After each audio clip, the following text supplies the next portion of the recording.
ඔබට මතක නම් මෙන්න මෙයා අමතක නම් වෙන්න හේතුවක් ඇත්තෙම නෑ සේයා සදෙව්මිනි මල් පෙත්තක් වගේ ලස්සන පුංචි පැටියා අවුරුදු 4යි මාස 8යි අපරාධකාරයා රෑ 12 මාරට ගෙට පැන්නේ මේ පුංචි පැටියා උස්සගෙන කිලෝමීටරයක් දෙකක් ගම මැද්දේ උස්සගෙන දිව්වා ඒ පුංචි පැටියා කෑ ගහලා ඇඬුවා ඒ අඬනකොට ඒ පාපතර මෙලෙච්ච තිරසනා කට නිරිකුවා කියන විදිහට ඒ අවස්ථාවේ පුංචි අර කිරිදතත් එකක් ගැලවුණා කියලා අමානුෂික විදිහට ඝාතනය කළා සේයා ඔය සේයට අපරාධය කරපු අපරාධකාරයා පොලිසියෙන් අත්අඩංගුවට ගත්තා ඔහු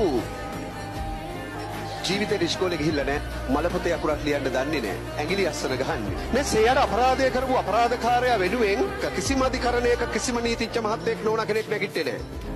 ඇයි ඒ තරම් මෙලෙච්ච අපරාධයක් ඒ පාපතර මිනිහා කළා තිබුණේ රජේ නොමිලේ නීතිඥ මහත්තයෙක් පත් කළා ඒ රජේ නොමිලේ පත් කරපු නීතිඥ මහත්තයා ජායල ගෙවල් මගේ සමකාලීන හිතවතෙක් මම ඇහුවා නඩුව දවසේ මොකද වුනේ කියලා නඩුව දවසේ උදේ මේ සමන් ජයලත් කියන පාපතර ඒ අපරාධකාරයා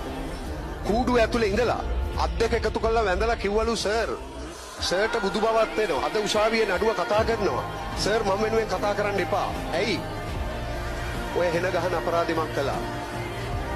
සර් මම වෙනුවෙන් කතා කරන්න එපා මං ඔය හෙන ගහන අපරාධෙ කළා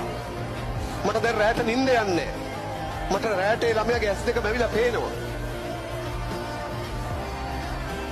මම අද මාව එල්ලලා මැරුවා